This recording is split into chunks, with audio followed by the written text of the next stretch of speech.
Salut, si on vous dit faire le trottoir, bon, tout de suite avec votre esprit mal tourné, vous allez penser aux péripatéticiennes, certes, mais il n'y a pas qu'elles sur le trottoir, il y a aussi des contractuels, et puis surtout, et ça nous concerne, il y a des hommes sandwich, qui ont décidément bien changé depuis leur apparition dans nos rues.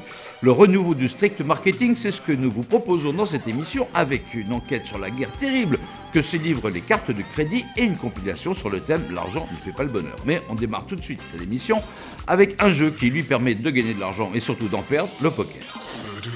Qu'on aime ou pas le poker, reste qu'on frise un peu l'overdose en ce moment. Entre les tronches de Bruno Solo, de Patrick Bruel, de Chabal et maintenant de Domenech, les sites de poker en ligne se livrent une véritable guerre par écran de pub interposé.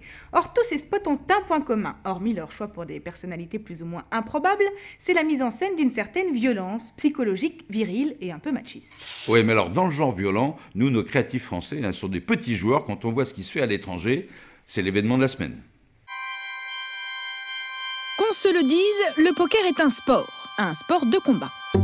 Au poker, vous ne savez jamais quel joueur vous avez en face de vous. Le théâtre d'une véritable guerre psychologique où tous les coups sont permis et où l'habit ne fait certainement pas le moine. Il suffit d'ailleurs de regarder la com des sites de poker pour comprendre à quel point toutes les armes sont bonnes pour nous pousser au tapis. Qu'est-ce qui vous amène par ici? Le poker. Après Boris Becker, Chabal et Gaël Monfils pour PokerStar ou encore Patrick Bruel pour Winamax, même Raymond s'y est mis. Avez-vous déjà joué? Oui, bien sûr. Mais jouez-vous vraiment bien? Espérons juste qu'il sera meilleur à une table de jeu que sur le banc des Bleus. La partie com se joue donc à cartes ouvertes avec à peu près les mêmes atouts pour tous les sites. Ils vont te tuer! Des stars et de la bagarre. Mais à ce petit jeu, justement, il y en a un qui a mis une grosse claque à tous ses adversaires, c'est PokerStar. Non pas avec ses stars du sport déguisées, mais avec de vraies sommités dans leur univers, les joueurs professionnels recrutés en Allemagne par le premier site de poker au monde. Comme Sandra Nojox, vainqueur de l'European Poker Tour l'an dernier, classée au top 20 des plus grandes joueuses, ou encore Benjamin Keng. Un spot immédiatement censuré sur les écrans germaniques tant il est violent.